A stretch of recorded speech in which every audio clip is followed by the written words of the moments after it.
You can tell it's the week of Easter, Palm Sunday just behind us, another terrorist attack on a church. 2 years ago, it was Islamist suicide bombers hitting churches and hotels in Sri Lanka, killing more than 260 people. This Palm Sunday in Indonesia, a suicide bomb attack on a church in Sulawesi, injured at least 16 people, Christians and police.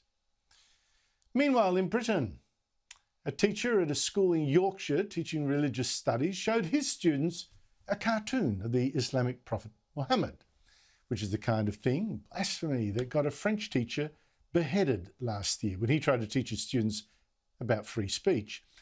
Now, this Yorkshire teacher hasn't been beheaded, but he has fled to safety after dozens of Muslim protesters went to his school demanding he be sacked. We know what these images have caused in France. We know what the outrage has caused. We know from that how insulting these images can be to a Muslim. And we're here to defend the honour of our Prophet, peace be upon them. But instead of defending free speech, as France has done, the school caved to the protesters and the principal issued a public apology for offending Islam. They are very apologetic for that, and they apologise. All the resources that were used have been pulled out. Okay, so resources. Just let me finish. Resources have been pulled out. I'll come back. Resources have been pulled out.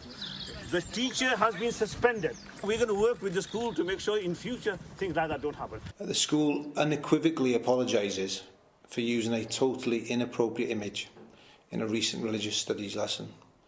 It should not have been used. The member of staff has also relayed their most sincere apologies. Joining me from London is Brendan O'Neill, editor of the brilliant online magazine Spiked. Brendan O'Neill, what signal has this school sent? It sent a very bad signal. What it has done, it has capitulated to religious extremists. It's capitulated to religious hyper-conservatives who think that their prophet and their religion should never be openly discussed or criticised or made fun of. And that's a very bad thing to have done. That kind of capitulation will inflame the mob, in fact, and make them demand more and more censorship across schools and across the country. What the school should have done, in my view, is stand by the teacher. Don't abandon him. Don't throw him to the crowd and say that he's a bad person, he did a bad thing. They should have stood by the teacher, stood by their right to teach their children what they want to teach them, and told the protesters to go away. Well, that's what I would do. That is what you would do. But I wonder whether the principal had any option. I mean, does he really want... He's seen what's happened to that French teacher, right? Does he really want to make his own teachers a target of that kind of retaliation? Well, obviously, you know, we live in very censorious times, and what happened to Samuel Paty in Paris has shocked the whole of Europe. And that is something that people do need to bear in mind. But I think the only way in the long term that we will be able to hold back against these kinds of demands and push back this nonsense idea that Islam must be force-fielded from any kind of public discussion or public ridicule or public questioning, the only way we can push back against that crazy idea is by standing up in every instance and saying, no, I'm sorry, this is the United Kingdom in this case, and in this country it is not illegal to show images of Muhammad. It is not against the law to blaspheme, supposedly, against Islam, and therefore people should be at liberty to do those things. Only by standing up in every instance that arises will we be able to hold off the mobs who are demanding censorship and retribution for doing something as straightforward as teaching children about religious icons and religious controversies.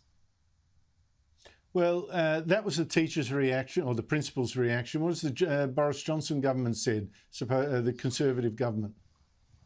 Not enough, in my view. The Department of Education has come out and said that it is worrying to see protests outside schools, and that's not something we would normally like to see. They've kind of defended the teacher, but not very well, in my view.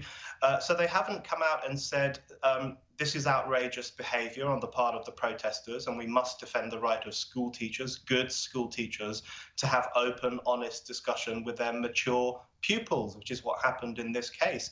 Even more shamefully than the government, the teaching unions in this country have not said anything at all. They've not defended one of their own members who is under police protection because he's worried for his life. They've not defended him and defended his right to teach his kids in the way that he sees fit. So this institutional abandonment of the principle of freedom of speech and the principle of educational freedom, this abandonment of that principle by the school, seemingly by parts of the government and by the teaching unions, that is a disaster, and I think we'll be paying for a long time for their failure to stand up for this teacher. Honestly, that is just so sad what you've just told me. That is really terrible. Another example of the cancel culture, Brendan. Piers Morgan was sacked as the successful host of a TV show in Britain after calling Meghan Markle a liar for falsely suggesting, among other falsehoods, many of them, that her baby was not made a prince because he wasn't white and the royal family is racist. Now, in America, Sharon Osbourne has been now sacked by the CBS network for asking on air for evidence on the panel show that she appeared on, for the evidence that a friend, Piers Morgan, was in fact racist. Have a listen to this. I will ask you again, Cheryl. Yes. I've been asking you during the break. Right. I am asking you again. And don't try and cry, because if anyone should be crying, it should be me. This is the situation. Yes. You tell me where you have heard him say, educate me, tell me when you have heard him say racist things. Educate me, tell me. It is not the exact words of racism. It's the implication and the reaction to it. To not want to address that because she is a black woman and to try to dismiss it or to make it seem less than what it is. That's what makes it racist. So, as you heard, Osbourne never got a real answer, Brendan. She just got the boot for suggesting that a woman like Meghan Markle can tell fibs, but she picked on a black woman, so obviously that's a sackable offence. What do you make of that? I think it's really shocking, and I think everyone should be worried about the Sharon Osbourne case in particular, because, as you say, all she was doing was defending her friend Piers Morgan and saying, where is the evidence that he said anything racist? Of course, he didn't say anything racist at all. He simply criticised Meghan Markle, which lots of people are doing. But this is an important case because it shows how flimsy the accusation of racism has become.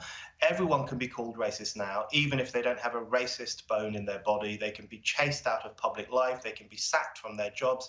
The accusation of racism has become almost, it's like a witch hunt situation where if you want to get rid of someone you don't like, call them a racist, and that's it, they're gone. So the Sharon Osbourne situation and the Piers Morgan situation, these two people, high profile, powerful people who've lost their jobs over mythical racist activity, that should worry everyone, and it tells us how authoritarian woke politics is becoming.